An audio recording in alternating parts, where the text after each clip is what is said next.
السلام علیکم ورحمۃ اللہ وبرکاتہ۔ الحمد للہ وحدہ والصلاة والسلام علی من لا نبی بعدہ، اما بعد، اعوذ باللہ السمیع العلیم من الشیطان الرجیم، بسم اللہ الرحمن الرحیم۔ وَإِذَا سَأَلَكَ عِبَادِي أَنِّي فَإِنِّي قَرِيبٌ أُجِيبُ دَعْوَةَ الدَّاعِ إِذَا دَعَانِ فَلْيَسْتَجِيبُوا لِي وَلْيُؤْمِنُوا بِي لَعَلَّهُمْ يَرْشُدُونَ۔ توحید کی امانت حسینوں میں ہمارے آسان ہی مٹانا نام و نشاں ہمارا، اور بازو تیرا توحید کی طاقت سے قوی ہے، اسلام تیرا دیس کو تو مستفوی ہے۔ محترم سامعین، مختصر وقت کے لیے آپ کے سامنے ہم کلام ہونا چاہ رہا ہوں۔ آپ کے سامنے وہ دعوت جو امام الانبیاء علیہ السلام نے کوہ صفا پر چڑھ کر سب سے پہلے دی تھی، جو سب سے پہلے تبلیغ کی تھی کائنات کے لوگوں کو، سیرت النبی کانفرنس ہے۔ میرے آقا کی سیرت یہی ہے کہ آپ نے سب سے پہلے اللہ کی توحید کو بیان کیا تھا۔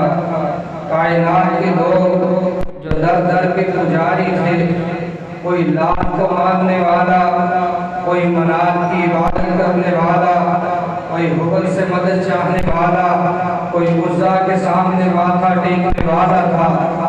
جب یہ حالات تھے مکہ کے اندر تو اللہ نے اپنے محبوب صلی اللہ علیہ وسلم کو مبعوث کیا۔ آپ آئے، کائنات کی کوئی ایسی برائی نہیں تھی جو مکہ کے لوگوں میں نہ ہو، اسی لیے تو ان کو جاہلیت کے زمانے کا خطاب ملا ہے۔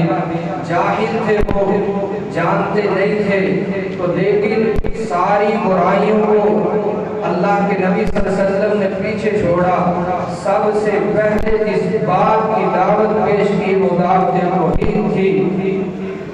امام الانبیاء علیہ السلام نے کوہ صفا کے اوپر کھڑے ہو کر کے فرمایا تھا، او قریشیو، ہاشمیو، مکیو، مکہ کے باسیو، میں تمہیں کہتا ہوں کہ اس پہاڑی کے پیچھے ایک لشکر جرار ہے جو تمہارے اوپر حملہ کرنے والا ہے، جو تہس نہس کر کے رکھ دے گا، بربادی کی مثال قائم کر دے گا۔ مانتے ہو کہ نہیں مانتے؟ سب نے کہا مانتے ہیں اے محمد صلی اللہ علیہ وسلم، ہم مانتے ہیں۔ کیوں کہ ہم نے ساری زندگی آپ کو صادق پایا ہے، امین پایا ہے۔ جربت نابی کا مرارہ جب جب آزمایا ہے، تب تب ہم نے آپ کو صادق اور سچا پایا ہے۔ آپ جو کہہ رہے ہیں، حالانکہ ہمیں پتا ہے کہ اس وادی کے پیچھے، اس پہاڑی کے پیچھے کوئی لشکر نہیں ہے، لیکن آپ کہتے ہیں تو ہم مان لیتے ہیں۔ لیکن اب آپ نے فرمایا فقط لبثت فیکم عمرا، میں نے تمہارے اندر عرصہ 40 سال گزارا ہے۔ هل وجدتمونی صادقا او کاذبا، کیسا پایا؟ سب نے کہا سچا پایا، امانت دار پایا۔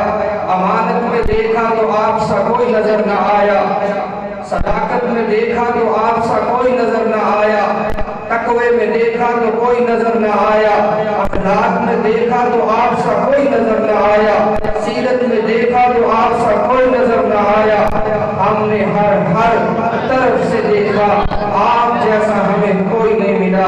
آپ دیکھ لینا میرے عزیز دوستو، جو سارا کچھ مان رہے تھے، پھر اللہ کے حبیب علیہ السلام نے فرمایا اب سنو، پھر میں ایک بہت بڑے دن سے تمہیں ڈرانے والا ہوں۔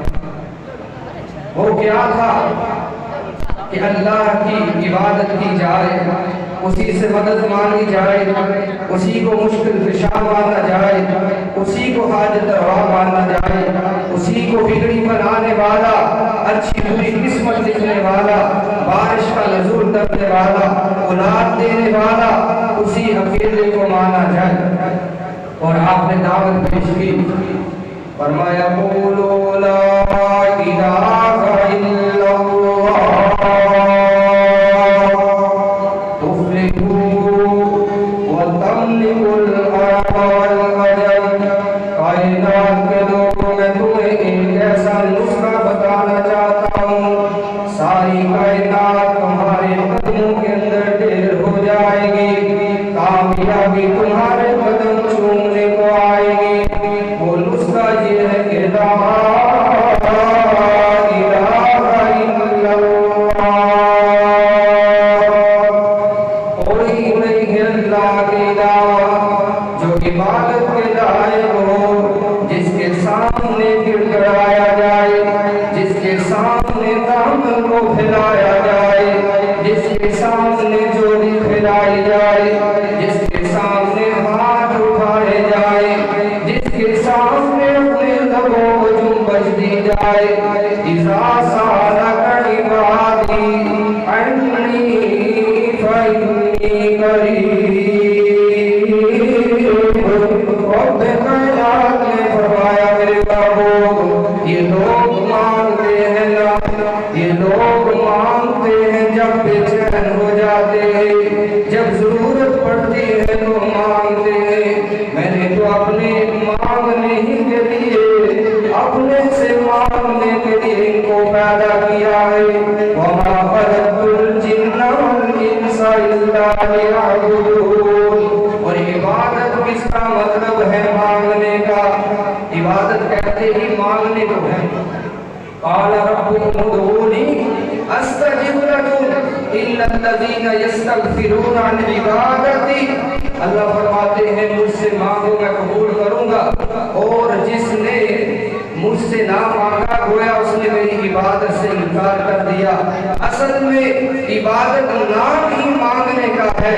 اس لیے میرے عزیز دوستو، امام الانبیاء علیہ السلام نے کوہ صفا پر کھڑے ہو کر کے فرمایا تھا کہ لا الہ الا اللہ، کوئی نہیں ہے جو تمہیں مشکلات سے نکالنے والا ہو، نہ لات، نہ عزا، نہ منات، نہ حبل۔ یہ اس وقت کی بڑی بڑی گدیاں تھی جو سجی ہوئی تھی، لوگ ان سے جا کر کے اپنی حاجات اور مناجات پیش کیا کرتے تھے، تو امام الانبیاء نے اسے منع فرمایا۔ میرے عزیز دوستو، آپ بھی اگر ہمیں کوئی ضرورت پیش آئے، وَمَن يَتَوَكَّلْ عَلَى اللَّهِ وَمَن يَتَوَكَّلْ عَلَى اللَّهِ فَهُوَ حَسْبُهُ، بس ہمیں چاہیے کہ ہمارا توکل، ہمارا بھروسہ اکیلے اللہ پر ہو، اسی سے مانگا جائے، اسی کو کافی سمجھا جائے۔ حاجت روائی کے لیے، مشکل کشائی کے لیے در بدر پھرتے نہ رہو، اللہ کا در جب موجود ہے اسی کے سامنے جھکو۔ یہی پہلی دعوت ہے کس کی؟ امام الانبیاء علیہ السلام کی۔ ان کے آنے کا سب سے بڑا مقصد یہی تھا کہ وہ آئے ہیں تو بت خانے گرائے گئے ہیں، 360 بتوں کو توڑا گیا ہے۔ آپ نے فرمایا تھا وَقُلْ جَاءَ الْحَقُّ وَزَهَقَ الْبَاطِلُ، فرمایا حق آ گیا، باطل مٹ گیا۔ حق چھا جانے والا ہے، باطل مٹ جانے والا ہے۔ باطل ہوتا ہی مٹنے کے لیے ہے۔ اللہ کی ذات حق ہے، وہ ہمیشہ سے ہے، ہمیشہ رہے گی، اور ہمیشہ ہی وہ آباد قائم اور قائم رہنے والی ہے۔ میرے عزیز دوستو، آپ بھی جب کوئی مشکل وقت آئے تو کس کے سامنے گر گڑانا ہے؟ بولیے کس کے سامنے؟ تھوڑی سی بیداری کا ثبوت دے۔ ماشاءاللہ آپ کے دلوں کی بہار اور شیریں بیان خطابہ آپ کے سامنے موجود ہیں۔ انشاءاللہ مفصل خطاب آپ سے کریں گے۔ ان سے پہلے ذرا بولیے مشکلات میں کس کو پکارنا ہے؟ اللہ ہی کو یا اللہ بھی کو؟ آج کچھ کہتے ہیں اللہ کے پیاروں کو بھی پکار لینا چاہیے، لیکن ایک پیر صاحب گزرے ہیں جن کا نام ہے پیر سید نصیر الدین نصیر شاہ صاحب۔ وہ کیا فرماتے ہیں؟ سب کا داتا ہے تو کون داتا؟ بولیے ایک پیر صاحب کا کلام ہے لیکن توحید کے موتی پرو دیے ہیں، دوسرے پیر ان سے خفا ہی رہے ہیں ساری زندگی، لیکن حق بات وہ کر کے دنیا سے جا چکے ہیں۔ وہ کہتے ہیں کہ سب کا داتا ہے تو، سب کو دیتا ہے تو، تیرے بندوں کا تیرے سوا کون ہے؟ داتا کس کو کہہ رہے ہیں؟ بولیے کس کو؟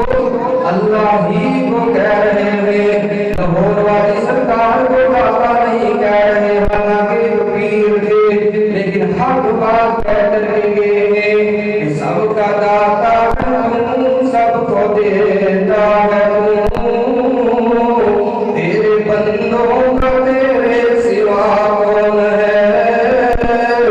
انبیاء اولیاء اہل بیت نبی، تابعین و صحابہ پہ جواب نہیں، گر کے سجدے میں، گر کے سجدے میں، کہاں گرے ہیں؟ سجدے میں، گر کے سجدے میں سب نے یہی عرض کی، تو نہیں تو مشکل کشا کون ہے؟ کوئی مشکل کشا نہیں مولا تیرے سوا، تو نہیں تو مشکل کشا کون ہے؟ اور کون سنتا ہے فریاد مظلوم کی، اس کے پاس ہے کنجی مقصوم کی۔ ایک پیر صاحب فرما رہے ہیں اللہ تیرے سوا کسی کے پاس کوئی کنجی نہیں ہے تقسیم کرنے کی، رزق بھی تو ہی دیتا ہے، بارش بھی تو ہی نازل کرنے والا ہے، مشکلات میں پھنسے لوگوں کی مدد بھی تو ہی کرنے والا ہے، بیٹے اور بیٹیاں دینے والا بھی تو ہے، کون سنتا ہے فریاد مظلوم کی، اس کے پاس ہے کنجی مقصوم کی، سب کا داتا ہے تو، سب کو دیتا ہے تو۔ میرے عزیز دوستو، آئیے اپنے عقائد کو درست کر لیجئے۔ ان اللہ لا یغفر ان یشرک بہ ویغفر ما دون ذلک لمن یشاء۔ قرآن کہتا ہے رب کائنات کی بارگاہ میں جو بھی کوئی اعمال لے کر کے آئے گا، رب سب کو چاہے گا تو معاف کر دے گا، زمین و آسمان کا خلا بھر کر کے بھی لے آؤ گے، انشاءاللہ اگر اس نے چاہا تو معاف کر ہی دے گا۔ نہ بھی کیا تو ایک نہ ایک دن انسان اپنی سزاؤں کو پار کر جنت کے اندر ضرور داخل ہو جائے گا۔ یہی بات مشرک کی، بد عقیدے کی، جو اللہ کی ذات میں، صفات میں، اختیارات میں، تصرفات میں اللہ کا شریک ٹھہرانے والا ہوا، قرآن نے مہر لگا دی، انہ من یشرک باللہ، مشرک کے اوپر جنت حرام کر دی ہے۔ مہمان علماء کرام تشریف فرما ہے، اللہ سے دعا ہے اللہ جب تک ہم زندہ ہیں توحید کے اوپر زندہ رکھیے، جب موت آئے توحید کے اوپر آخری وقت میں اللہ ہم سب کو کلمہ توحید پڑھنے کی توفیق عطا فرما۔ وقول قولی